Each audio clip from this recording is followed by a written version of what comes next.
So note to self: next time I need to scale the intro video properly, which I did not do this time. And my green screen is, dude, this sucks.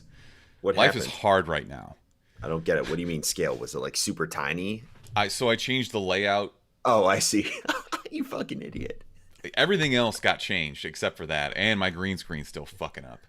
What an idiot. Dude, I'm just having a rough go of it right now. Yeah. Okay. And now you have little pixelated green screen fucking flurry guys by your head. I'm trying to fix it on the fly, and this is just not going to work. It's all right. We're figuring this out. Are we? We're kind of. I kind of don't like. I can't keep putting stuff in this monitor because I'm just like looking at it like this. I'm just fucking turning this off. I don't even care anymore. Your background? Yeah, it's whoa. Hold on. There you go. Yeah, that's way better. Anyways, I killed so many fucking brain cells this weekend that I just can't figure out how to do stuff right now. So where did you go? You went on a bachelor party? No, I went to a wedding. How many times do I have to tell you this? But your brain cells obviously dissipated from the bachelor party. And then my brain cells dissipate from the conversations that you and I have. Correct. No, it's one of our biggest fans, one of my oldest friends, Deck, got married this weekend. Congratulations to you and Kylan. It was a hell of a wedding. I had a fucking blast the entire time. I think the hardest part of it was that it was 90 degrees Saturday, and we're outside in tuxes taking pictures, and I'm like staring into the sun, and they're like, you need to take your sunglasses off so people could see your smile and your eyes, and I'm just like, ugh. It was so freaking humid. It was gross. I was moist. I was very moist, Mark. It was super moist. And I like now that the picture of drunk me is becoming a meme in our Discord. I mean, I laud the I guess the creativity to take my ugly face and my drunk dead eyes and turn that into some kind of meme. Cheers, by the way. But you are the biggest dead-eye dude of all time, though. When you're drunk, you just look into nothing. You look into people's souls. It's kind of fucked up. It's not when it's when I'm obliterated. Like if I'm on another planet, yes, I'm not looking at you. I'm looking right through you. Yeah. I don't know why. That's the way I am. I'm sure I could go back to one of our episodes where you just got way too drunk and been like, just dead-eyed guy the whole time. I guarantee I can name some off the top. Last week was probably a good example, frankly. Yeah, but you were pretty fucked up. You know what? The crushing weight of existence drives me to drink, Mark. What was the one thing that went wrong at the wedding? That's kind of fucked up to say from being like a guest, but there's always something that happens. Like at my wedding, it went pretty much off without a hitch, except one of my groomsmen turned around while the lady was coming with everyone's soups, and it just fucking soup went everywhere. Like there's always one thing. Well, so I was having this conversation with Erica on the way home, and I was like, I'm thinking in my head, who is that guy at the wedding? Yeah, there's always a guy. I couldn't think of that guy. And then I immediately panicked. I was like, fuck, if you can't think of who that guy was, that means that you were that guy. And Erica's like, no, you were fine. You didn't do anything wrong. I don't know if she's lying to me to make me feel better, but either there wasn't that guy or I was that guy. Okay. And I was in the wedding, so I did my best to not be that guy. But yeah. Why am I even asking you that? You don't fucking remember the wedding, probably. No, I remember. I remember everything about the wedding. I remember everything until we got to the brewery afterwards, and then shit got a little hazy. Okay, I can handle my booze, Mark. I think you know that about me. But one of my buddies had his friend's wedding a couple of years ago, and his friend got married kind of younger. Like he was for our time. He was like 24 or something.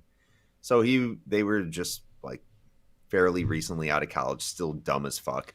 But my buddy always overdrinks at weddings, and he called it a night at 8:30, like literally after they ate dinner. And he was groomsman. I'm like, bro, you're the worst. Like you called it a night on this guy's wedding that you stood up at. So, and it was 8:30. Devil's advocate. He did everyone a favor Yes, I agree by too. going to bed that early. And I'm not saying it's the right thing to do. I'm not saying that's the option that, like that was how that night should have gone. But I think I'm beyond the point in my life where I get so hammered at a wedding that I would like do or Ma- say something stupid, or at Yeah, least I like to think so. Sometimes this shit sneaks up on you. I struggle to say that I'm drinking less, but I drink less now than I had been for like the entire pandemic. And now every now and then I'll sit down and have a couple glasses of wine, and all of a sudden I'm like, fuck, I drank way too much. yeah. And I don't get the guys like our age that still have all that energy when they get obliterated to just be like talking off the rails and fucking like spit talking in people's faces and just being belligerently drunk. Like when I get that drunk, the first thing I'm thinking of is like, I need to just go lay down. Like I need to go to bed. I don't say a word unless somebody asks me a direct question, and I just kind of stare off into the Yeah. distance. Usually if I'm at like a sports bar or something, there will be music videos on. I don't know what it is. Something about being in a bar when there's music videos on, it's riveting to me. It's the dumbest fucking thing on the planet. I can't explain it, And but I love it. 80% of the time when you're in that state, your answer is, "You're not my fucking dad." You're just slurring it. God damn it. You're not my fucking I dad. think I need to go to rehab. Oh, fuck. Dude, you have like the most you not like significant Just drunk say it. You're trait. not going to piss Like me off. It's when you fine. get when you get so hammered, yeah, your eyes, I don't know. Like it happens to people, but your eyes just completely go and then you slur so bad. It's 100%. just because you're usually like pretty good with your vocabulary and your pronunciation. But once you start drinking, it's just You start it hitting those gets it gets polysyllabic words, and you're a little bit pretty terrible. inebriated, and all of a sudden you're like, I probably God. did some of that on Saturday, but How'd all you in golf at all, the bachelor party? where or how? How'd you golf? I played How some of and the where?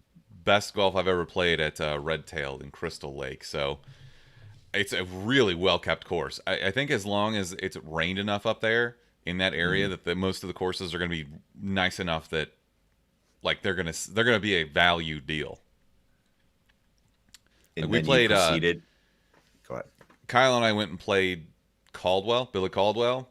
Shitty ass course. Yeah. It is, but it had rained enough to cover up most of that shit, and it was just like, oh look, I hit another tree again. Yeah. Ezreal's in the chat asking what the fuck this episode is about. I don't know. Let's rapidly jump topics again. Mark, do you think Joe Rogan's on the way out? No, I I didn't think don't so. think so. I don't think he'll ever be on the way out. I mean, if you're one of the people that are surprised by his political stance or where he kind of shifts toward, like what side, and you get offended at some of the things he says, you're not going to cancel the dude unless he goes like completely off the rails and says some really demeaning and I don't know, like some really terrible shit. If it's just from his like political views or just views on life, but they kind of shift in one way, if you're getting offended by that, trying to cancel the dude, it's not going to happen. You're actually benefiting him because people that don't listen to Joe Rogan and then see Joe Rogan trending on Twitter are going to click it, and then they're going to click another link to some other shit he said, and you're honestly just helping the dude out. That's how I feel about it. You're not wrong. It's just, man, that sucks. Like, why does he have to be such a dumbass now? It's, he has so many smart people on, like actual doctors that tell him real things, and you lose Here, me, man. He's a here's fake the thing. intellectual, and he always has been, and that's fine. But he was at least interesting. I was talking to you about this earlier. I gave up on his show like a year ago, Mhm. maybe, just because he was telling the same fucking stories over and over again, and there was no new content really. It was his same dumbass friends. Actually, this was before COVID, so it was more than a year ago. But man, I'm done with it. Yeah, well, here's my thought on everything. With him, if you're gonna go listen to one of his episodes where he has a comedian on there that's been on the show 12 times now, you're gonna go down that road where it's the same content, it's the same fucking discussions he's gonna be having every time. The reason I listen to his episode is mainly due to the fact that he does still bring on interesting people that have interesting, like pretty unique stories to tell, whether they're tragic or motivating. And I do think he is a good interviewer. Like when it comes down to it, when he doesn't go on his tangents, I think he is a really good interviewer. The questions he asks, I mean, that's the reason I think he's so successful with this podcast, is because he's a great interviewer. Look, obviously he's talented. He knows what he's doing. I could never, even if I wanted to say that he wasn't, like I couldn't even pretend, because obviously he's had so much success. You can't even begin to say that, but he'd be a better interviewer if he talked less about himself and asked more questions. Yeah. I think he does. I think it all depends on who's in the room with him. You have the UFC people, you have the comedians, and then that's where it's like Joe Rogan show. But then you have people that he brings on that he's speaking to for the first time. And I think a lot of those interactions are him trying to get as much out of that person as he can. Yeah. I don't know how we got on this in the first place. I think it's because you were talking about Chris D'Elia making his comeback.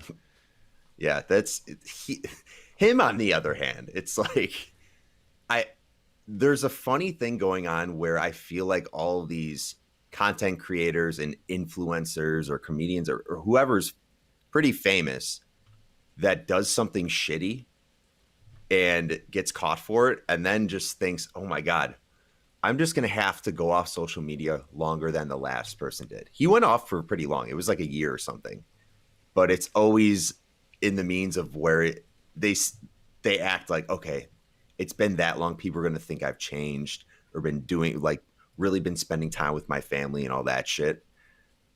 I don't know. It's just, he is some of the shit he talks about. Yes, he's still Chris D'Elia. I will admit, I think a lot of his shit is funny. Like he did a portion on Liam Neeson's nose that was actually pretty hilarious on his last podcast, but he's still Chris D'Elia, and he kind of just like beeline the whole what really happened thing that he some people will forget for.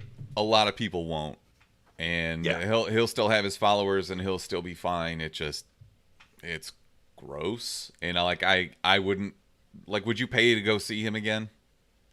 Absolutely not.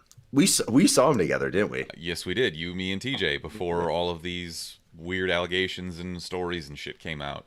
He was funny, but I'm not gonna like. Louis C.K. was in Rosemont, 15 minutes from me. He did like 4 nights straight, and I used to love his comedy, but I'm not gonna pay to support him if he's preying on women. Yeah, for lack of a better term. Creeper. Yep. Yeah, dude. I don't know. I don't have the urge to go see those guys anymore. And I'm sorry, there are few comedians I will pay to go see. We didn't pay to go see Chris D'Elia. That night just worked out where somebody had extra seats. We're like, fine, we have nothing else to do tonight. There are very few comedians that I will pay for to go see. I don't know. Honestly, some of the best stuff that you'll see is at a Zanies on a Thursday night, where it's either somebody who was famous in the 90s who kind of fell off for a little bit and came back, or it's somebody who's up and coming now. Just go see like a no-name person, and there's a good chance that you're going to catch somebody who is actually fucking hilarious and is going to have a good career. Like that's how I saw Hannibal Buress for the first time. Ron Funches, same thing. A lot of young comedians come up through Chicago, so the Zanies or the Laugh Factory is always a good time. Chicago is arguably the mecca of comedy. Yeah, probably not. What would you say? New York, LA? Probably New York. Yeah. A lot more comedians are in LA now because they're all pursuing movie careers, but like actual funny people come out of New York. And Chicago is probably like, as far as sketch comedy goes or improv, I think you're probably right, but stand-up is probably New York.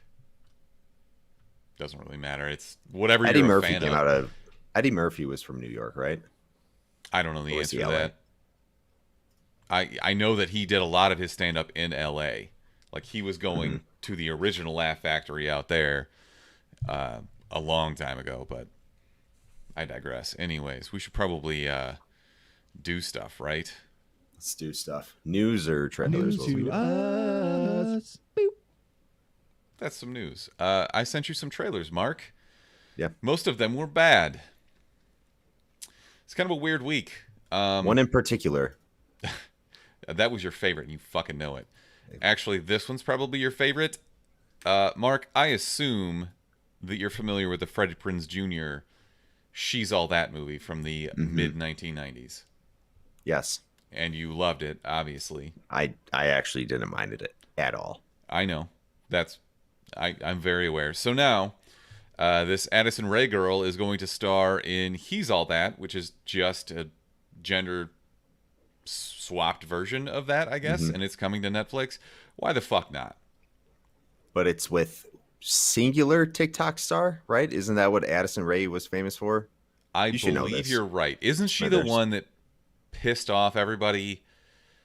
Boy, she was like at the MLB All-Star game or something, and she was like a correspondent for ESPN or some bullshit, and she was interviewing players and stuff, and she made this joke about how she had dropped out of communications, like out of journalism school after a semester, and it pissed off so many journalists that were just out of work and couldn't get a fucking job because it's just this TikTok star that came in and literally stole their job.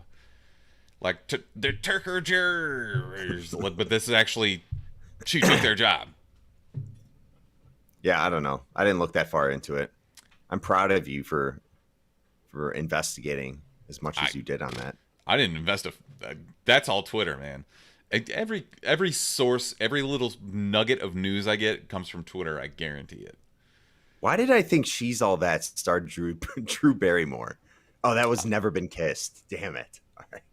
I said, yeah, it's oh man, Okay. What was that girl's name? Look that up. I'm sure you have it right there. In the meantime, I will kick it to our next trailer. Wait, Rachel Lee Cook, hold on. We need to talk about this for one more second because I'm pretty sure she's the mom now in the newest one. I didn't pay that close of attention, but I mean, if you say so, wow. Okay. Wow, she is. Yeah. So I'll be honest with you. When I didn't look at the title of this movie, I just clicked the trailer and watched it on YouTube. It was like on my TV, so I didn't get to see like the actual title and comments below. And I was like, they're literally just doing they're pulling right from She's All That. I'm like, this is fraud. Like, and then I'm like, oh, it is a direct spinoff or whatever you fucking want to call it. But that's kind of interesting that they have the OG, She's All That in this, and He's All That. Yeah, but if Freddie Prinze Jr. doesn't show up, then who gives a fuck?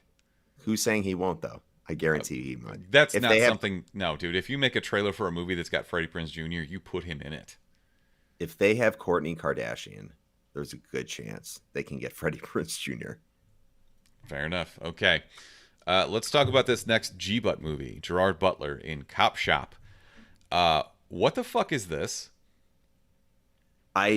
I was going to ask you because I have no idea what the plot of this movie is. Like he's a professional hitman. Okay. Yeah, he's a hitman. And he gets caught to be in jail to kill another guy. Is that what's happening here? So he gets caught in order to be close to a guy who he's taken a large contract out on. And then another apparent prolific assassin shows up, and it's just a duel of them in a small police station, maybe? Mm-hmm. Yeah, so this guy is like, he's a con man, and he decides that he's going to try to hide from his assassins by getting arrested. And that's Frank Grillo. That's Crossbones from the Avengers. Yeah, I don't know. Or better yet, that's the guy from Jiu-Jitsu with Nick Cage. And he was in Boss Level recently. He's getting some work, man. He's not a bad actor. No, he's not bad. I mean, he's not excellent or anything, but he's decent. He's a B+ actor. That's a great way to put it. But anyways, I mean, is this enough? Does it look violent enough to get you in? I feel like a lot of it is just shot in the prison, so I'm sure it's really low budget. And while we just said that Frank Grillo, has been getting a lot of more work than usual and isn't that bad of an actor, he still has been in some questionable movies. I feel like That's recently. very So fair to say.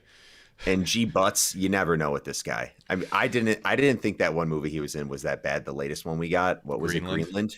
I didn't Yeah. think Greenland was that bad. Besides the end where somebody is still driving a CTA bus for everybody, I'm like, there's no way this lady would be driving this bus and still servicing the community when the world is ending. I That's digress. I don't. fair. Yeah. I'm just saying I have no idea. You can't really predict it with G Butts. Sometimes he does a pretty okay movie, and sometimes he does a dog shit movie, and this might be the dog shit movie. I'm guessing this is going to be the dog shit movie. I do see a couple UFC, ex-UFC fighters in here. I see Mean Keith Jardine in the cast list and Tate Fletcher as well. Yeah, that's The interesting. newest. That is like the newest shit to do for action movies is bring in a UFC fighter. It's George St. Pierre. It's Francis Ngannou in the most recent Fast and Furious They're movie. agile. They're athletic. The I nine. mean, like what else do you want? I don't know. I shouldn't be talking because the same goes for like Cardi B or the Kardashians. Like they're brought in as well. So yeah, it's just I don't know. So you're not interested in this? Not really. Okay, fair enough. I didn't really understand what the fuck was going on in the trailer, and didn't really care enough. I mean, this want to is. find out. I believe this is Netflix. Let me make extra sure of that. But this, I mean, I would watch. It seems like something I could throw on as I scroll through Twitter. I watch a couple of gruesome murders, and then, boom, we're done. Mm-hmm. Yeah, we'll see. It's coming out September 17th, 2021. And I see a Prime. No, maybe that's just an ad. It's probably a Prime Video ad. Yeah, this might actually be a theatrical release, in which case, no fucking chance. I'm paying $12 to go see that. No way. So we'll move on. Cry Macho has Clint Eastwood as Clint Eastwood in the next Clint Eastwood movie from Clint Eastwood, because this is the most fucking Clint Eastwood shit I've ever seen. I can't just keep referencing the one movie he did with the 16-year-old Korean Gran Torino? guy. Yeah, Yes. Gran Torino. But this is Gran Torino 2.0, but now it's a little kid from Mexico. It's Every movie he does is exactly the same fucking thing. He's this old grizzled guy who used to be a badass, and yeah. man, can we stop nominating him for awards? Can we stop encouraging this fucking nonsense? Because it's bad. Like Clint Eastwood, you got to give him respect for what he did 30 fucking years ago. I don't. Man, I don't. You don't like any of his movies? Acting was so different back then. Look, his old movies are fine, like Dirty Harry, whatever. They're not better than movies today. I know. And I know that, but it's like older you're not people hold gonna on give to the respect nostalgia for that shit. No, fuck him, Yeah. dude. He's an asshole, and his movies But you're are not all the gonna give same shit. Fuck that. I don't know. I still think he's a legend, obviously, and iconic in the film industry. It's like saying the Mortal Kombat games nowadays are 50 times better than what they were in 87. So fuck the main creators and developers of the original one. Which one would you rather play? I honestly, right now, wouldn't mind just fucking suiting up for the old ones. I haven't played them in so long, but you can't. You know what I mean. I was just trying to compare something. I know you can't compare something like that, but still, you know what I mean. I know what you mean, and I think you have a bad opinion. But anyways, we'll move on to the next trailer, which is Worth. And this is another Netflix film. It seems like they're dropping a ton of trailers for stuff that looks at least semi-interesting in the last week. They also... Side note, they did release another teaser for Stranger Things Season 4. All it really does is tell you that it's not coming until next year. Mm-hmm. I'm guessing it won't be until July, because that was the last schedule that they were on. I don't know what the fuck the point of this was. It doesn't show you anything new. It's just, hey, remember Stranger Things? It's still here. But anyways, Worth. Was the newest teaser like 20 seconds. Did you say? It was like a minute 15, I want to say. Okay. It was But longer than the other one. it was, but it still didn't show anything. Yeah. Nothing to talk about. So, Worth, though, brings a favorite of yours and mine, Mark, Michael Keaton. Mm-hmm. I love him in everything that he does. This seems like a very, very serious role. So Michael Keaton is basically an actuary who works for the government, and this is based on the events of 9/11. And he is the guy who has the extremely unfortunate task of basically deciding what somebody's life was worth in order to pay out their family for their loss. Which I can't believe I can't believe that has to exist. That is awful. It's so fucked up. It's incredibly fucked up, and this movie looks like the saddest thing I've ever seen. Yeah. I already feel bad for Michael Keaton's role because it's like he's obviously given, I don't know, what do you call it, a budget or a cap or whatever, and he's has to split it up amongst everyone. And was it all evenly split up? I have no idea. Was there like, is this in addition to everyone's life insurance policy that they had through work? Or I mean, you can't assume everyone. Shit. Yeah. But a lot of people do too. So I'm interested in this, is what I'm saying. I think this is something. When I saw 9/11, I was like thinking it was going to be all about like maybe he was I actually thought he was on the plane at first, like a plane landing, but he's on a train. And I thought this was going to be more about like being in the middle of the conflict of 9/11, like whether it be the actual terrorist attack or something at the Pentagon. But this is a unique perspective. No question. One of the most tragic days in U.S. history. No question. It is absolutely a unique take on that story. Based on the trailer and with my somewhat limited knowledge of the law, he keeps referencing that 80% number, and basically what he's doing is trying to get 80% of the people to settle based on what he is projecting them to be, their lost loved ones to be worth. So once you get them to that threshold, they can probably no longer get a class action certification, in which case, if they do, then they are all represented as one, and it's a whole big legal mess. That probably goes on for another how many years? I mean, there are still ongoing lawsuits from the events of 9/11, and that was 20 years ago. So, yeah. Anyways, this looks horribly depressing. I don't know that I'll be able to watch it. Yeah. No, it's super dark, but I feel like it is a story that should maybe be told. We'll find out. Well, there's no winner. Because and I guess the adversary here is Stanley Tucci, who plays a character whose wife died in 9/11, and he's like the rational one. He's like, how can you possibly use a formula to determine the value of... The more I talk about this, the more interesting it actually sounds. Fuck. I'm going to have to watch this, aren't I? Yeah, we're probably going to end up watching it. I don't know. It's got Michael Keaton again, as mentioned. Fine. So but I'm going to be sad for like a week afterwards.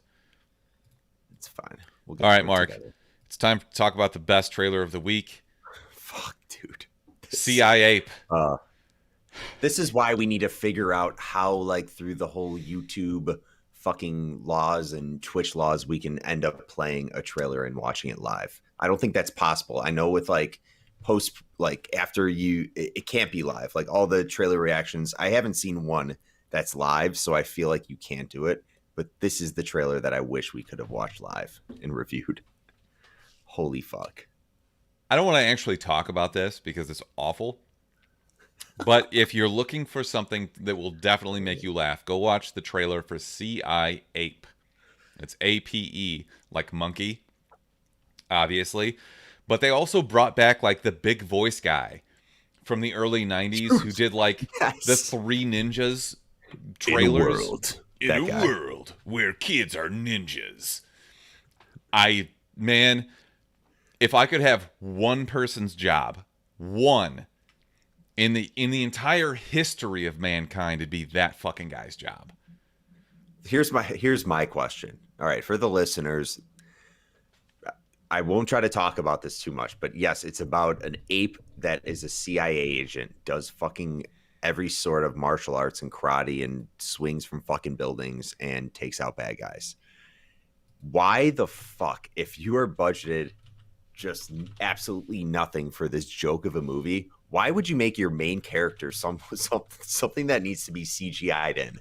The CGI of this is fucking so bad.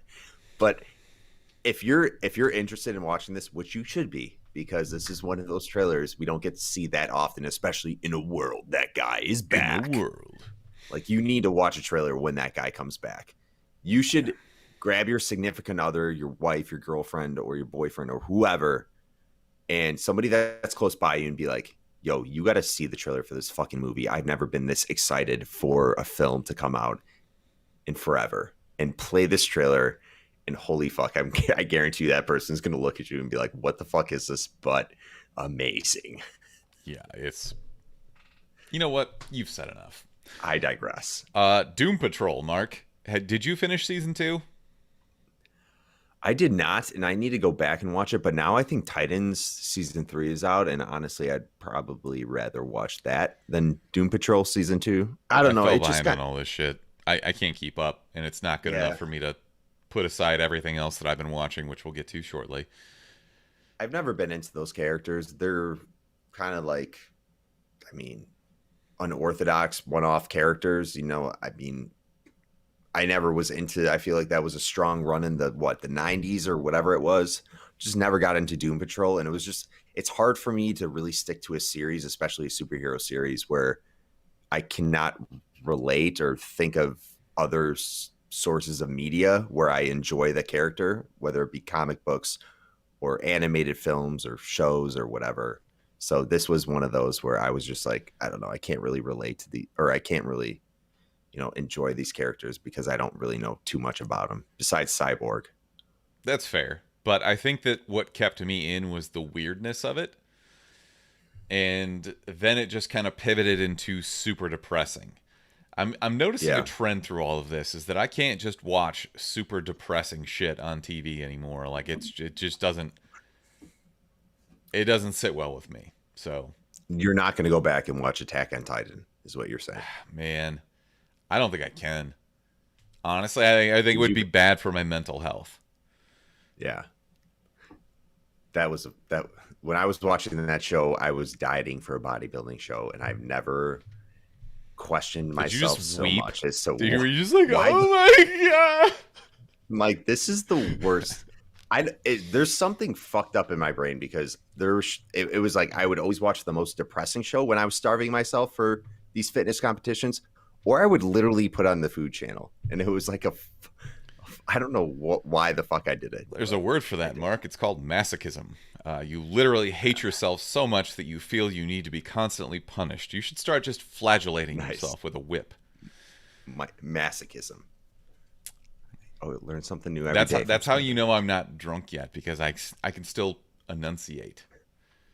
Give me some time. I'll get there. I spelled it so wrong.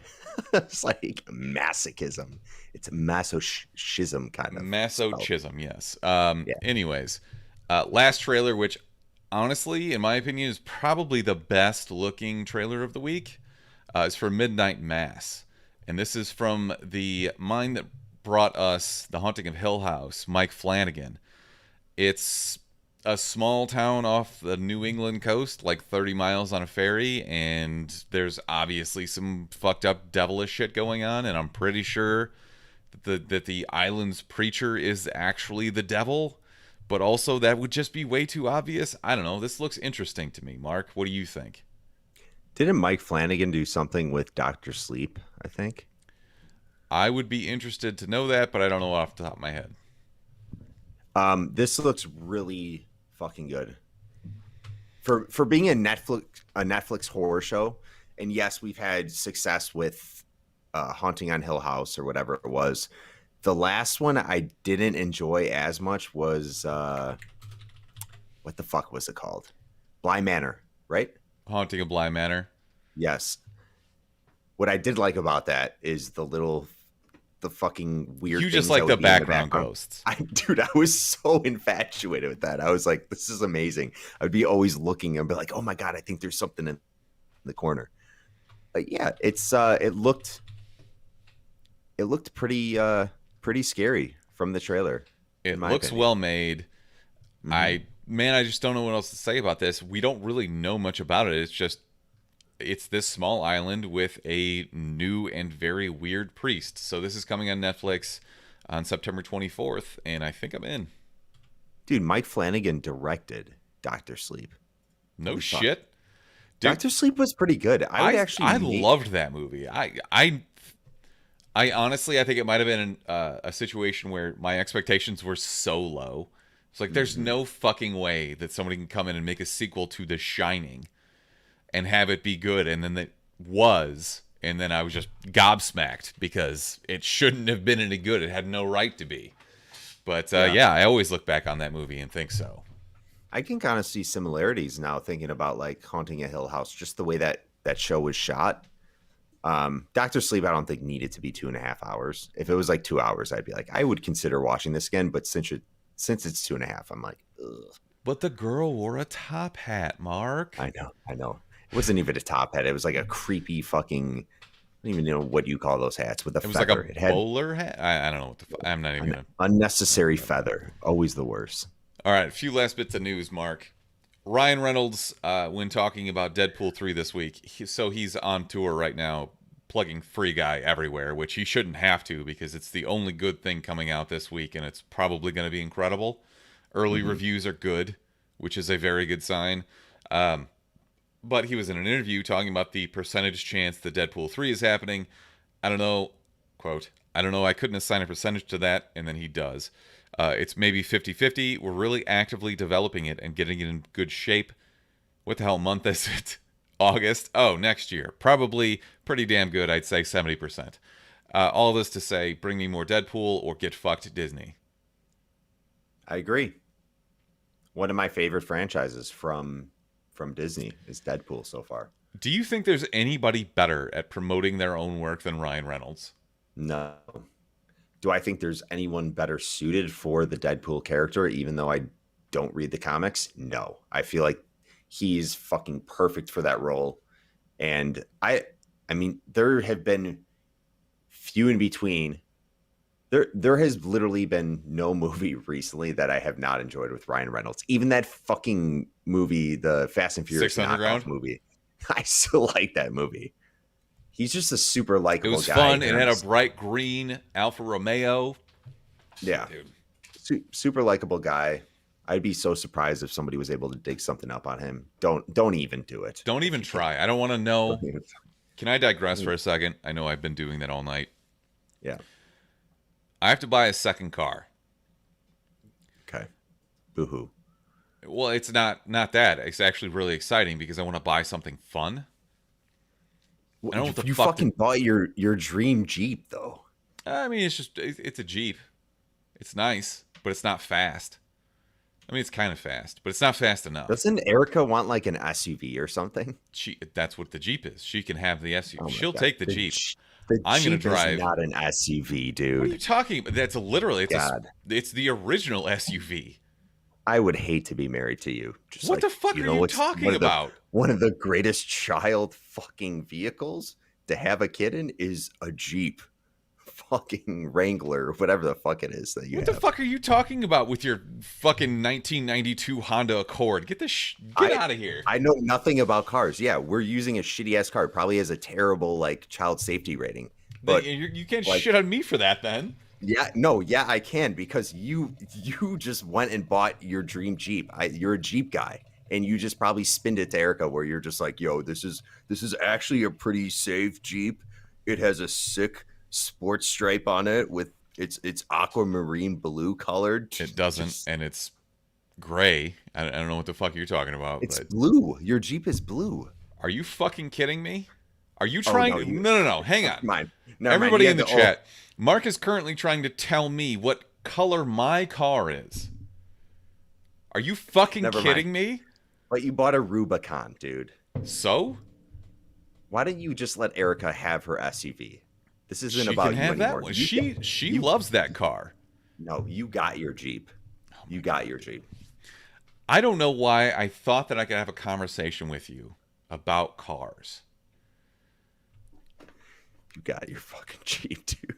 I was just trying to say that I want to buy something that's fun, that I can work on, and you ruined it. You ruined This everything. this did not go the way you wanted it to go. So what are you gonna buy, dude?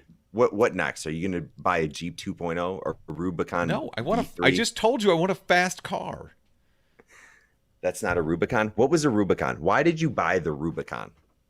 Honestly, because one, the interior is way nicer. It's incredibly nice, and two, the value holds much better, and three, the 8-speed automatic transmission makes it ride very nicely, and And it's the also it safest looks car. cool as fuck.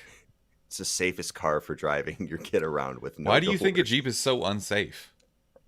Because they have like no doors, dude.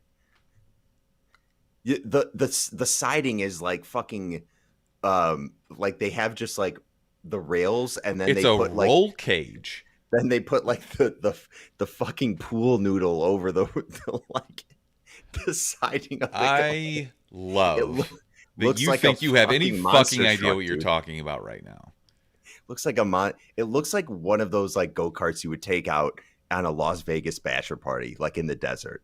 Looks like one You of are those. so jealous. It's kind of unnerving. I'm going to buy another, even cooler car that is better than all of your cars combined. I'm And just on Erica's side because I know she's thinking like, wow, Ryan thinks this is in like he can make this decision again now. Like, this is not fair. you think she's going to make a car decision? Dude, just get her. That would Get be her a like Lexus. you know what? Let's just move on. Get her a Rav4. Oh my God. I fucking. No, get her. No, it's a really nice car. The new Highlanders, I'm Toyota just gonna- Highlanders. Hey, Get her a Mark. new Toyota Highlander. Luis Guzman. You know what? This was a joke that made way more sense with Brick being here because you didn't watch Community. Fuck you. Luis Guzman and Catherine Zeta-Jones are going to be Gomez and I'm so mad at you. Fuck you. You're like, wait, Mark figured out why Erica was giving me the stink eye all week because you took it upon yourself to say, oh, I'm going to make the car decision again. Erica loves the Jeep. She's going to have the Jeep. The new car, which would be an old car, will be mine. It's like, oh, hey, by the way, the TV you wanted in the room, you know, the one I bought a couple months ago that's specifically made for my gaming and my Xbox and can't watch any of the shows that you want to watch on it. You're going to get that one now because I want this new TV that fuck are does you everything talking- else. That's All what right. it's like. All right, Mister Mark, baby, I know we need baby formula, but you keep spending all of our money on statues of Batman Beyond, Dude, and now Kelly we're all likes- starving to death. Kelly was completely okay with my Batman Beyond purchase. I bet you're right.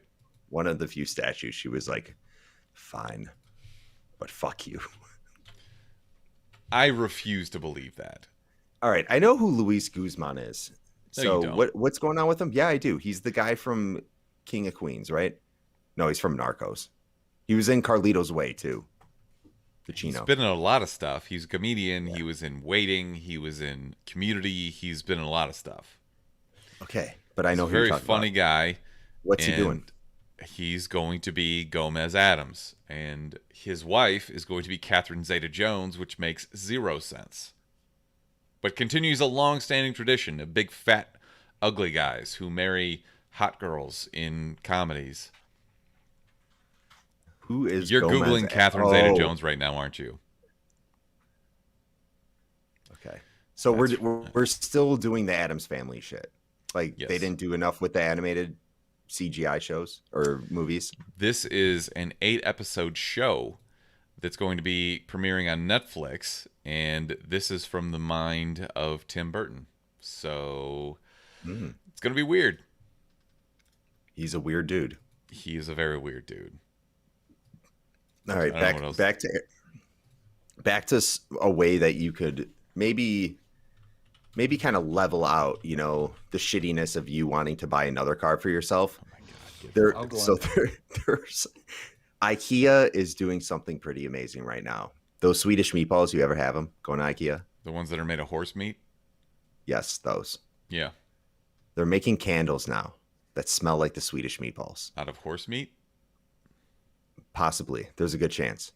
So Erica, I'm sure, loves candles. You know, wives who does. You're not wrong. Who doesn't love a nice candle? Maybe see if they have an extra large, you know, spicy Swedish meatball. An extra large spicy candle. With a hint of maybe pumpkin spice for the fall time coming up. Okay. And you get that going, and she'll look out the window and see your new fucking monster truck, but then she'll smell the new candle and be like, "Ah, what was I mad about? Oh, I'm just thinking of Swedish meatballs." You know what I'm going to do, Mark? I'm going to buy something that is fun and it's fast, and I'm going to take you for a ride, and I'm going to make you piss your pants. No, you're not. There's no way, dude. You're not the guy that you think you are. Oh, you're not that guy. You're not that guy. Pal. You're not that guy. You are not that guy. You think you're that guy now that you drive that stupid simulated Forza game that you have, your whole setup. You think you're that guy. Dude, but you're not that guy, pal. I've been driving cars since I was 13. I thought you were literally just going to say, dude, I've been driving in that game so fast that too. If I got on the road. So fast, bro. So fast. If one more Fast and Furious movie comes out, I swear I'm fucking hitting the knots. I'm not going to listen to somebody talk shit to me. You can't even drive a fucking stick shift. Get fucked. Can't drive. What do you think the percentage of people under the age of 33 that can drive stick shift is? 15%. I mean, dude, you think I'm that cool? Close, right? You think I'm that cool to be in that 15%? I'll even say no. I mean, we're probably talking about America, right? So it's probably even less. Like if you go to Europe or somewhere else, or like Australia, most of the cars are manual transmissions. The automatic transmission is mostly just prevalent like here in North America. But why are we talking about this? Let's move on. You're so mad. Here's some money. Go see a Star Wars. Wait, what? You didn't even get to what car you want to buy. Why would I want to keep talking to you about this? It's probably like the new 350Z, dude. You're the that new guy. 350Z is the same 350Z that they've been making for 20 years. No, it's the 360Z. It's a 370, and they haven't redesigned it since like 2010. Is it really? There's a 350 and a 370. It's got an extra 20 gigahertz in the fucking. Wow, man, you know as much about cars as you do about computers. It's great. I was gonna say horse something. I'm like, wait, what is it called? Horse something. Yeah, it's got a lot of horse something, Mark. Jesus Christ. Do you know how they came up with horsepower? No, I don't care. I don't want to talk to you about cars anymore. You suck. All right, let's get to the movie review. No, we got to do best man, don't we? No, we got to do recommendations. You piece of shit. All right. God damn it! Now we don't want to talk about recommendation anymore because it's about cars. Let's just end the episode. We're done. God, fucking! I could just go to bed right now. I would be fine with that. I'm still hungover as dick, and I'm drinking wine for no apparent goddamn reason. I do have a recommendation, and please enlighten me. It's a pretty good one too. Yeah, we'll see. Have you seen Woodstock '99? Peace, Love, and Rage, the documentary on HBO Max? No. I have zero interest in that. I have as much interest in that as you do in cars. If you just want to hate the typical like white frat boy, like, but this is that's Gen X, the late '90s. Yeah, these are a different breed, you know. So I'm not going to put myself in the same bucket. No, but holy fuck, you're just gonna, dude. There was just, oh my god, that festival. I felt bad. Felt terrible for the women that were at that festival. B, oh Jesus, it was one of those. The music fucking sucked.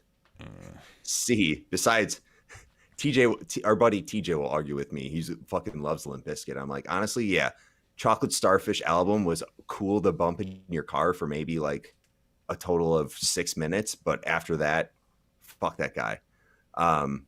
Did Same you with see the K-Rock. recent picture of Fred Durst with his like No, completely white gray hair? is that a wig? I don't think so. So you did see it. I saw a Lollapalooza Hulu like vid of him doing his set, but it was like from far away, and I instantly turned it off. I'm like, I'm not interested in watching this right now.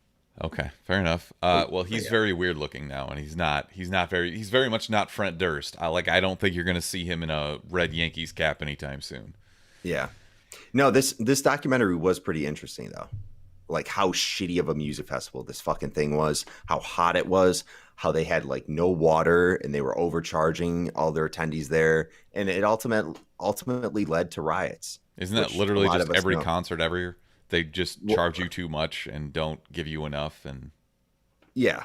Yeah, but nobody ends up fucking lighting like the whole exterior wall and all the like the actual like TV camera mounts or the towers on fire while while Red Hot Chili Peppers is one of the last acts saying they played a "Let me stand next to your fire," like just to get it going more. Like people, all the artists were just egging on all the fucking attendees of this.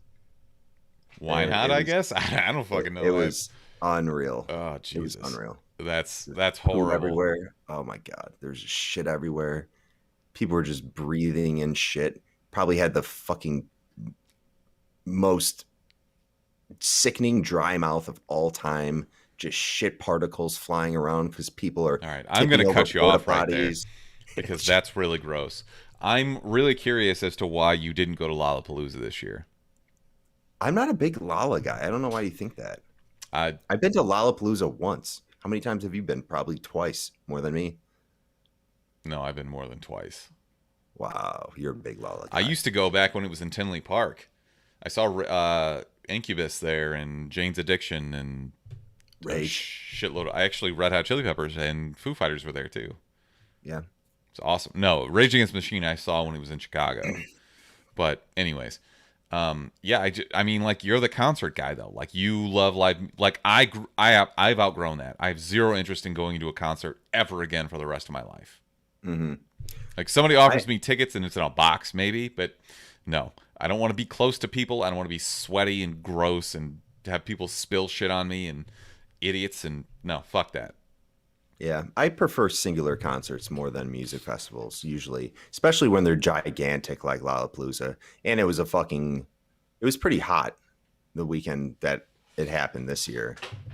And it's the crowd you get at Lala is just fucking younger. Everyone is out like about to go back to school or whatever, and it's Half of the team that works for me at my company was just like calling in sick all week, and I was like, y'all were at Lala, huh? yeah. And like I was interviewing a new candidate this week and he had to cancel and like reschedule. I'm like, god damn, this is gonna take down the entire like a week from now we're all fucked. Oh, you think this like COVID impact? Yeah. Yeah. Yeah. I don't know. Supposedly they should have all been vaccinated and been quarantined right after. Yeah, that's See how that worked out. That'll definitely happen. I will be really quick with this because we're apparently running long and I haven't been paying attention. I've been watching the Grand Tour on Amazon Prime. They just dropped a new season 2 weeks ago. I think I talked about this last week actually, but it's so fucking good. I can't get over it. It's just like the banter between these three idiots. It's honestly like if obviously we are not as entertaining as these very famous people, but if you, me, and Brick just went on a really long road trip and had our own individual cars and we were just fucking with each other the entire time, that's what I feel like this show is. And they do test drive some really fucking cool cars, and I'm going to shut up about cars now because apparently nobody else on the planet cares about cars except for me. You Wait, what is this on? assholes. And is it a TV show, like it's an actual produced TV show, or is it Yes. like just a No, documentary? it's an Okay. it's an actually produced TV show. They have a studio on, like, you know what Top Gear is, right? Mm-hmm. So it's the guys from the original Top Gear, and they just have a new show on Amazon. Okay. and they just go on these wild road trips. Like they were in China and just driving all through shit. It's literally like Azrael's in the chat. Yeah, it sounds like Top Gear. That's exactly what it is. But it's more updated. It's not 25 years old, and I don't have to look at their old bad haircuts and shit. And it's new cars. So yeah, that's what I've been watching, and it's brilliant. I was actually thinking about Amazon Prime TV or whatever the fuck they call it the other day, because since Invincible, I haven't fucking watched anything on that streaming service. I think you would enjoy this actually, because it's enough not about cars and just about like pranks and dumb shit. And some of it's informative. Like they did this entire big 2-part series on Colombia, where they talk about how I think I talked about this last week, but I'm going to do it again. Where they talk about how it has like the most different climates from head to toe in the world. And, you know, like there's hippopotamuses there now because of fucking cocaine homeboy from the 80s. Pablo Escobar. Thank you. Yeah, it's just really entertaining, really well done, and the guys are hilarious. So that's it. I will shut the fuck up about that, and now we'll move on. Dude, hippos kill a lot of people per year. Worst. I don't know how Pablo Escobar didn't get killed by a He's hippo. the worst person in the world. Huge skank, terrible, but thank you. What drop do we play, best man? That was Best Man. I need to figure out how to get that piped into YouTube. But yes, we are going to do Best Man Alive. Hippos kill, I'm pretty sure they're the most deadly animal. No, technically mosquitoes. Probably the most deadly mammal on the planet, though, right? They kill 2,500 people on average per year. Sharks kill like 7. Not even. Yeah. I think it's like 5 or 4. But mosquitoes kill like millions. Supposedly West Nile's back. I'm just like, oh, great. Did it ever leave? No, I don't think it ever left. Okay. So I will kick mosquitoes this are off. like, now's our time. Now's our time. Now you're all, well, it should be bad for them because we're all supposed to be inside, even though nobody is. God damn it. Did you see Anthony Rizzo? Fuck it. Anthony Rizzo sucks. I'm over him. I don't miss him. He got COVID. You can't just get mad at people that get COVID, but he was openly against getting vaccinated. Now he's got COVID, and like, yeah, surprise Pikachu face, you fucking dumbass. What'd you think was gonna happen? You're just mad because he left the Cubs.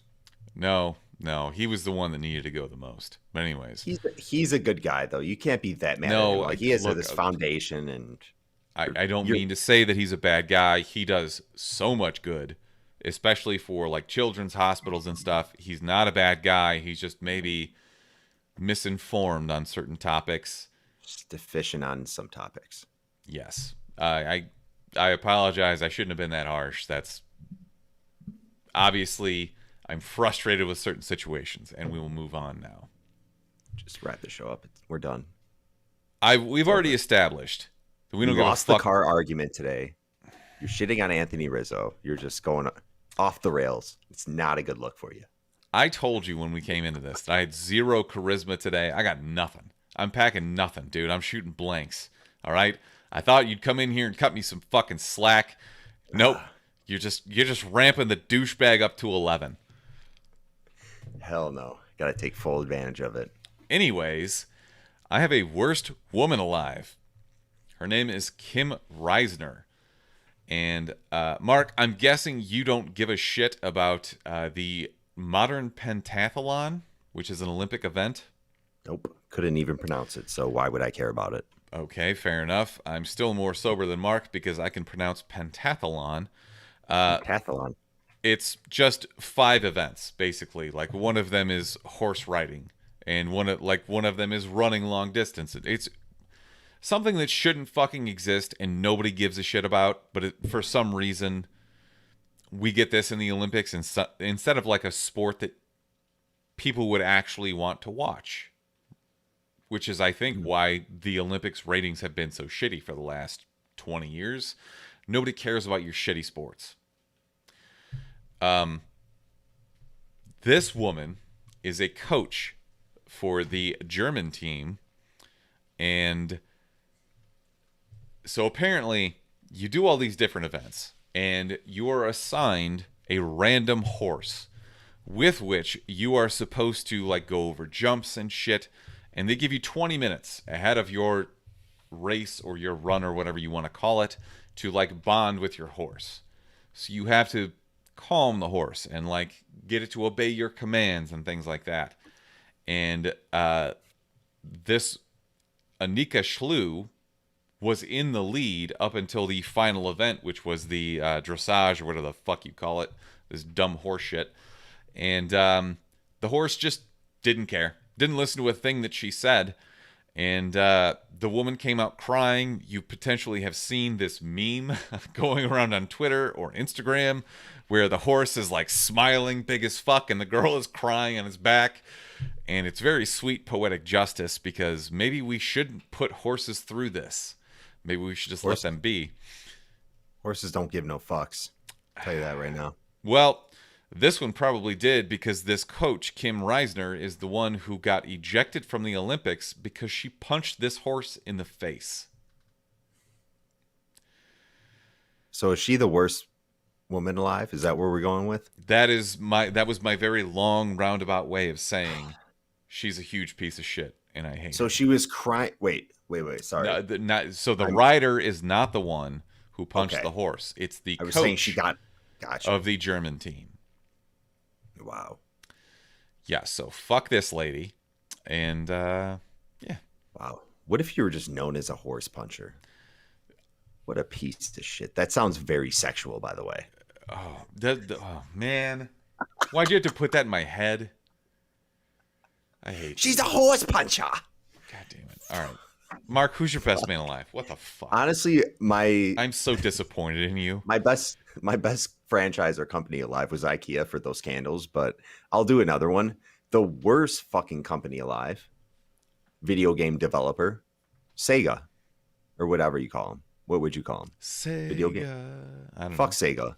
So they have these Keymaster games. If you ever been to like a Dave and Buster's or any of those big arcade, like the new arcade fucking event places that we have now. Okay. They have these games where, or you might be able to see them at airports. I feel like I see them randomly at like malls and shit, but they're the games where they have like iPads, earbuds, all that shit, like fucking Beats, like speakers, all that shit, just hanging, and you need to guide the key into the hole and then turn it, and then it releases the item and you win it. But it's usually like a $200, $300 item, like an iPod or something.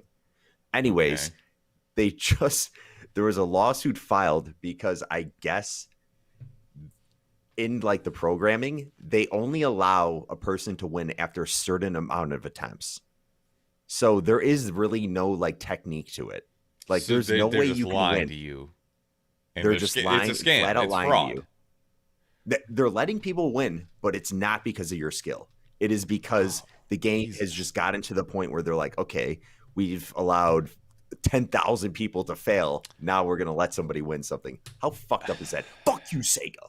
This feels like something that you would come in bragging about how good you are at winning this game, because like you finally won something worth like $2,000. I don't know. It's a laptop, and you're like, man, check out this fucking sick laptop I won, and you don't tell us that you spent $1,000 trying to win it, and it's actually not a $2,000 laptop. It's like an $800 laptop that they just told you was worth a shitload of money.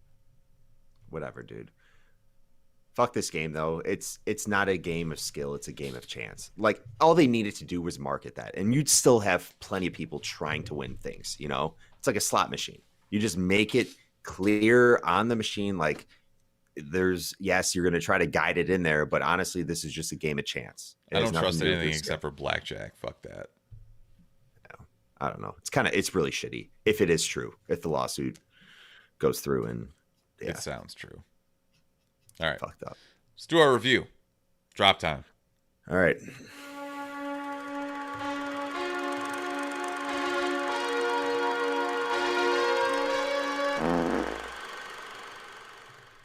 All right. That fart means that it is time to talk about this week's movie, which was The Suicide Squad, which is not to be confused with Suicide Squad. It's a completely different thing, except there are some characters that came from the last one that are still here, and also a lot of the themes from the last one are still here, except it's basically the same thing. You thought it was just as shitty as the original one? No, not even close. It's way better, but also that's such a low bar to clear that it's yeah. Here, you want to give a overall synopsis of the film? Please. I was just trying to bait you there, but I was baiting you too early because I think I'm still upset about the car thing. We'll get back to that later. Anyways, 91% from critics, 84% from fans. Obviously, this is directed by James Gunn, who I think we can all probably agree is one of the best directors that's doing it right now. I know maybe Brightburn didn't have the success that people thought that it should have, but I'm glad that he decided to take this on. It was always going to be a challenge, and what I didn't realize was going to happen. So, for instance, when I'm talking to my wife, Erica, about this, she's like, wait, didn't they already do this movie? Obviously, she's not someone who follows this type of shit a whole lot, so she's trying to put the pieces together to figure out how they can just do this while still having some of the same characters, but it's a different story. But also it's kind of a continuation, and the entire thing just doesn't really make that much sense. So I guess the baseline viewership for this needs to go in either with an open mind or just not giving a fuck about continuity, which I have no problem with. Like, I was not at all like, oh, this needs to follow the canon of the first one. Like, I didn't give a shit about that. But I think we all know the backstory here. We've got a bunch of prisoners in Belle Reve, and Amanda Waller is the one who is going to send them out on missions to defend America. I guess officially known as Task Force X. You have all of these supervillains who have explosives planted into their brainstem at the back of their neck, and if they don't listen to Amanda Waller's team or Amanda Waller directly, they get their brain exploded. So we've got a litany of characters here, which maybe we'll get into a little bit later. I don't want to just like list a bunch of shit without talking about maybe what we thought about them. But anyways, they end up on Corto Maltese, and they're trying to overthrow a government and maybe end up in some of the wrong places. And I don't know, man. This just really felt paint by numbers. It's not about the story. It's about the characters, their interactions, the ridiculousness, and the jokes. Do you agree with that? Yeah. No, I agree with you. Like, do you even really care about what the objective was? No. I don't care about the objective, but I honestly didn't think the story was that bad. And what I really enjoyed was like Gunn's way of making these side stories, like kind of he brought them all together, and he brought them all together in a way where you didn't really forget about what was happening with other characters, because we did have about four different character stories going on at once that came together and were all for the purpose of building up the story. And yeah, it was a lot better than the one we got in 2016. I was confused because I thought they were actually going to replace one of the characters, at least from the original one. So continuity wise, I didn't fully understand that. Yeah, they were going to bring in some of the characters, but they still kind of stay true to like, okay, that one still happened in the DCEU. We get it, but we're not going to completely try to overwrite that one. We're going to use some of the old characters, and we're not going to replace any of the old characters either. So I think that was probably a hard decision for them, because I believe, based on rumors, that that the original plan was to have Idris Elba replace Deadshot. Will Smith. Mm-hmm. I'm glad that they didn't go that route, because obviously I think that would have been dumb and ham-fisted. They made him kind of his own character, even though maybe he wasn't that interesting. In my personal opinion. Maybe let's just get into the character talk, okay? Yeah. So let's just go with the good first.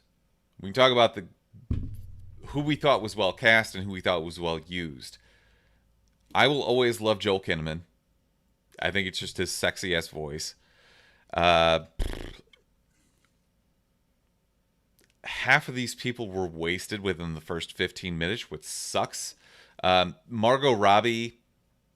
I mean, it's Suicide Squad though, but I know that is it just. If I'm excited to see Flula Borg, who is fucking hilarious, by the way, Flula Borg is an absolute treasure. Yeah. And within the first 10 minutes, this character is just gone for the rest of the film. And I know this is a spoiler. I'm sorry. I don't know what the fuck to say about this. They brought some people back. Here's what I'll say. I don't think we need to talk about this that long. Plus, this episode's going on extremely. It really is. We've been so unfocused, and that's all my fault. Which is funny because we were backstage just like, all right, we're all dead. Let's make this quick. I thought Margot Robbie was great as Harley Quinn.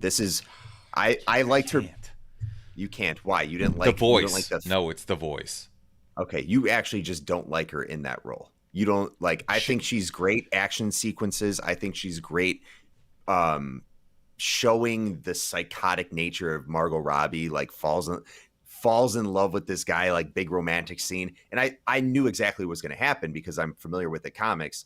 And this is Harley Quinn, essential Harley Quinn. And I thought it was one of her better depictions. Whether you like Margot Robbie or not, I thought she was better depicted in this than I liked it better than Birds of Prey. I liked it obviously better than the first Suicide Squad. So I will agree with you on that. I think that she is better as a supporting character than she is as the lead. Mm-hmm. Because I don't have to listen to the voice as much. And I know that she's supposed to be annoying. I get it. It grinds on my skull and I can't listen to it. So it's painful. Mm-hmm. And that's why I can't appreciate her in this role. I know I love Margot Robbie. I think she's an excellent actress. I just don't love her in this particular role. If she had the voice of Kaylee Cuoco or whatever her name is that does the animated series, would you feel better about her performance? 1,000,000%. So the voice really grinds your gears. It really does. Okay. I don't know what it is. I don't know. Maybe there was like a nun in my past when I was going to CCD that sounded like that or something. Like I don't know what the fuck it is, but okay. It really is just nails on a chalkboard for me. That's fine. John Cena I thought was great as Peacemaker. There was an interesting turn which I don't think will spoil, but yeah, what I'm most interested in from him out of this is how the show works now. Yeah. Is it before? Is it after? Where is it in the timeline? Is he feared? Is he revered? Do people love him or hate him? Yeah.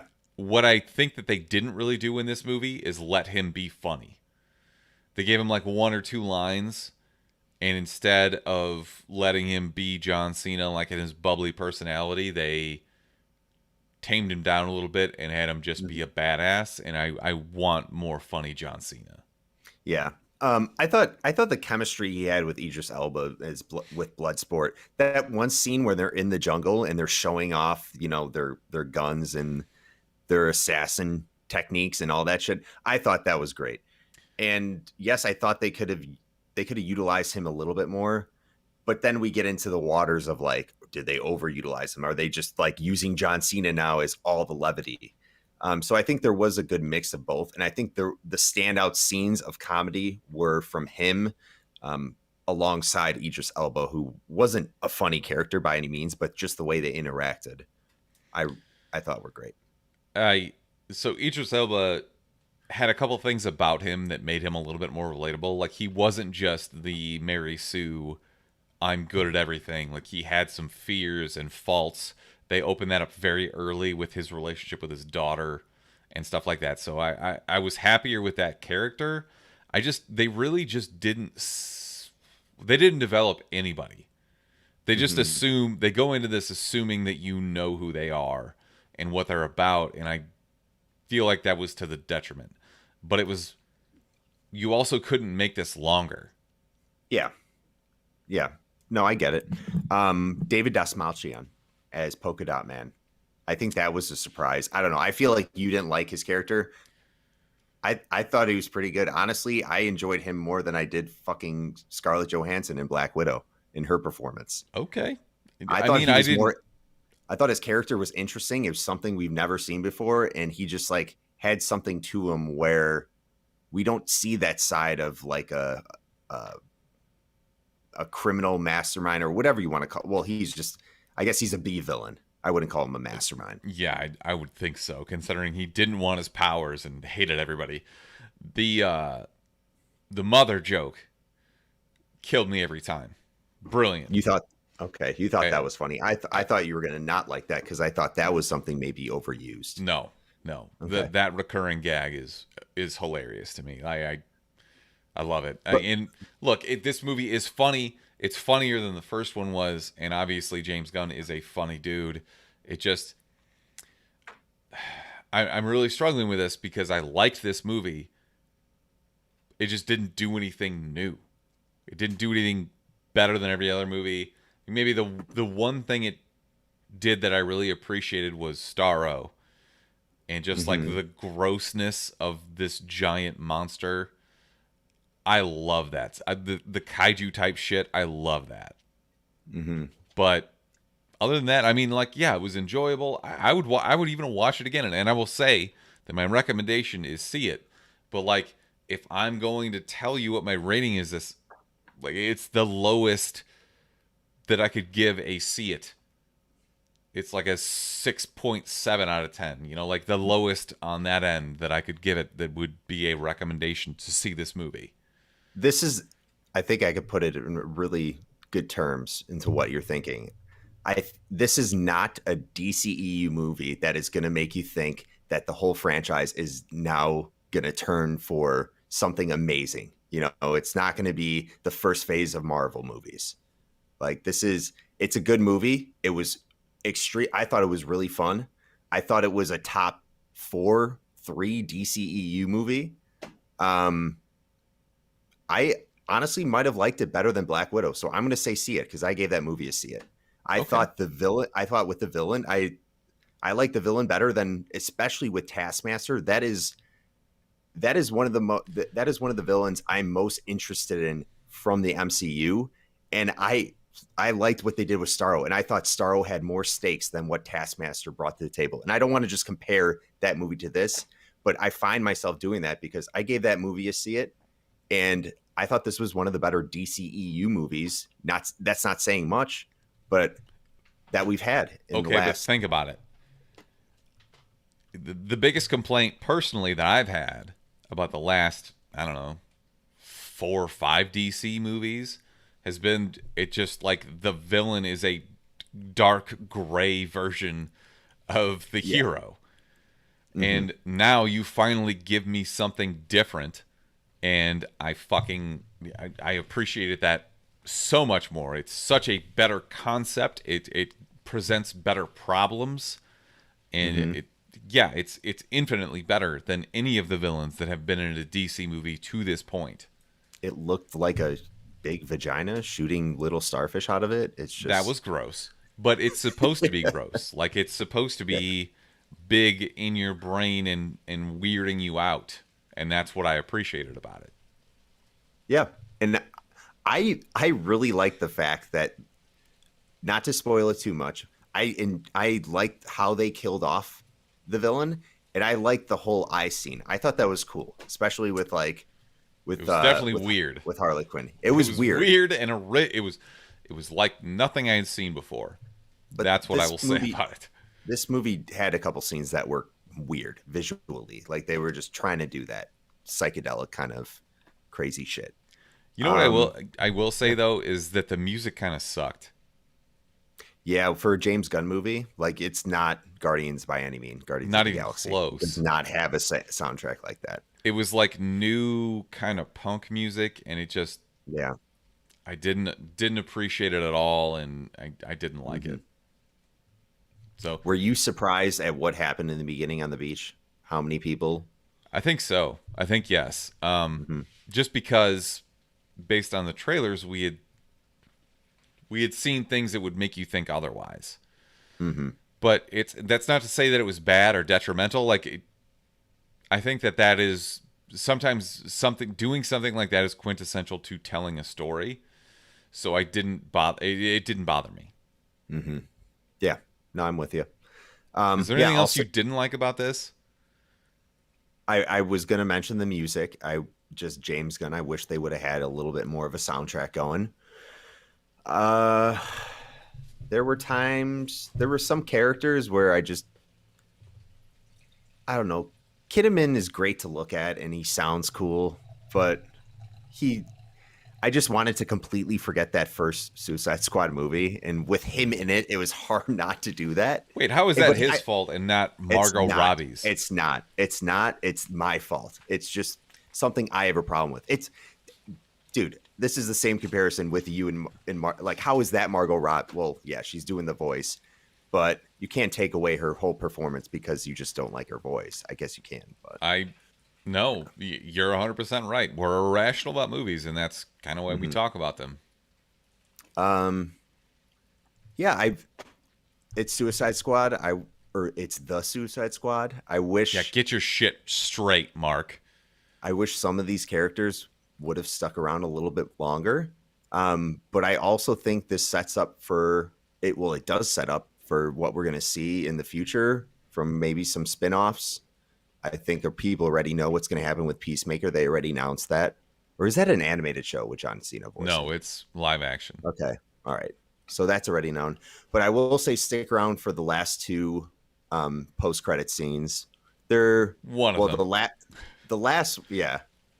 One of them. But the first one was like, maybe they're going to do something with this character, but I hope not, because that will be the Jar Jar Binks of fucking DC. It's only if James Gunn is trying to give his brother Sean Gunn more work, and then they'll give him just like a TV show or some shit. Like I can't imagine what the fuck else that would have been about. Yeah. I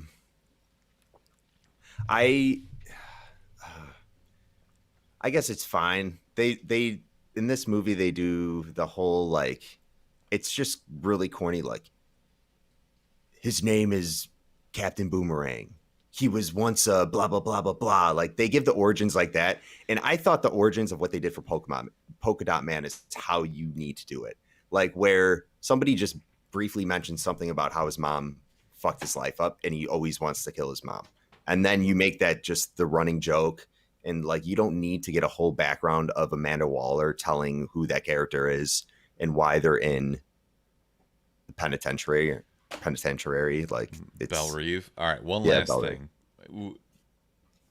What do you think about David Dastmalchian, like as an actor in general? It's hard to. I mean, I haven't seen him in anything other than Prisoners in the Dark Knight. So, really, nothing. I mean, he's all over the place. He's been in Ant-Man. He was in both Ant-Man movies. Yeah. I think maybe he's a little more prevalent than you thought. And I guess I was asking you to see if you felt the same way I did, where he's just kind of like, he's hit or miss for me. Because the things that he's good in, he's incredible. Like Prisoners. Incredible. Where he's very creepy and has a mystery factor to him. Really good in Ant-Man. I just, like, in stuff like this, I don't know what it was. I think maybe it's just like the millennial joke, like everybody wants to kill themselves or some shit. Maybe I just felt like it was lazy or something, but I don't know. I just didn't. I feel like this didn't get the best of him. Yeah. It was an extremely different role than what I'm used to. He's never, it's kind of fucked up to say, like, his roles usually they don't humanize him. Like, he's like in Prisoners. You're 100% right. And it's like, this is just a fucked up guy that you want to know nothing about, who is, a top suspect. And then in The Dark Knight escaped, Arkham Asylum, one of Crane's subjects or whatever the fuck he played in that one. Yeah. No, But yeah, that's they humanize him where he has like his dancing scene, and like you want to feel bad for him a little bit and know a little bit about his struggles with his mom and that kind of shit. So yeah, it's super different role for him. that is 100%. That is the best way I could have summarized that. Somebody just subbed, I think. Did we get a thing? I think Are we getting the thing? I think it's buried. God damn it. Dude, put it at the top. Come on. All right, dude, You I'm can still replay working it. this shit out. I want to see it. Hold on. I'm gonna look Cut on me the some YouTube. slack, all right, man? God damn it. All right. Yeah, we both said see this, and it's my lowest recommendation to see it, but honestly, it's still very much worth a watch. And what else can you really say about it? Did you like it better than Black Widow? No, I don't think I did. Okay. No, You would it's not rather to go say back that. and watch Black Widow instead of this movie? Honestly, I think Black Widow was funnier.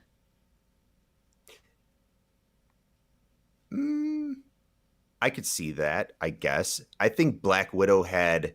I think they just kind of fucked up with Cena. They could have made it a really fucking funny movie, but yeah, Harbor and what's her name, Florence Pugh. Florence Pugh, They were outshine hilarious. And the levity look, of this movie. I don't mean to feel like I'm shitting on this movie.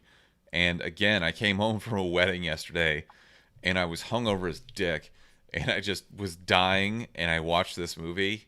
So maybe I was just in a shitty mood. I'm not saying it's bad. Again, I'm recommending that you see it. Maybe I'll watch it again and I'll love it. But I just at the time that's just how I was feeling, and it's. Yeah. I think it'd be dishonest to leave that part out of it. No. I don't think it was a perfect movie by any means, but I think it's the direction that this franchise needs to go. I think DC needs to, keep making better movies. And if this is one of the stepping stones, so be it. We'll see how Aquaman 2 is, but I don't have much faith in that movie. No, I don't either. But don't you feel like this was just them kind of trying to make a Marvel movie? Yeah. I'm not going to say it failed though, because I think a lot of people had a great time watching it. I'm with you on that. So yeah, that makes sense. All right, let's wrap this the fuck up because it's late. It's Monday night. Do it. And I'm so tired. I'm just so tired, Mark. All right. Play that outro. Oh, no. We get some stuff to say. We will be back with our D&D ongoing Descent into Avernus campaign this Tuesday night, which is tomorrow. Fuck. Yep, tomorrow night, 7:30 p.m. Central on this Twitch channel, _Chumpcast. Mark, I saw you just put out your top 30 list last week. Tell me about it. I'm not going to tell you about it because that would be spoiling my list. But go Tease check it out. Go check it out. It might be my top 30 or it might be part of my top 30, and there might be another video coming, but you'll have to find out. Anyways, I ranked my top 30 best covers, favorite covers for comic books of 2021 up until the end of June. So this is pretty much halfway through the year. Let you guys know what were some of my favorites. A lot of them are for cover price, so you have a good chance of grabbing it still at your LCS. Some of them are at an extreme premium, and a lot of them are available on eBay or Facebook Marketplace. But yeah, if you're into comic books, and I take pride in what I think is a good comic book cover, I'm really into that shit. I'll admit it, I'm one of those guys that a lot of the times I'll buy a book because of the the ongoing story, but I will also unfortunately buy books because I just love the covers at times. And this is what it's all about. Who are doing some of the best comic book covers. And go check it out. My top 30. All right. Appreciate on YouTube. That. I think that'll about wrap this up. You can find us on all social media platforms at the Chumpcast. You can call or text us at 847-920-6107. Next week will be Free Guy, starring Ryan Reynolds and Taika Waititi. Can't wait for that. And I guess until next time. Jumps out, motherfucker.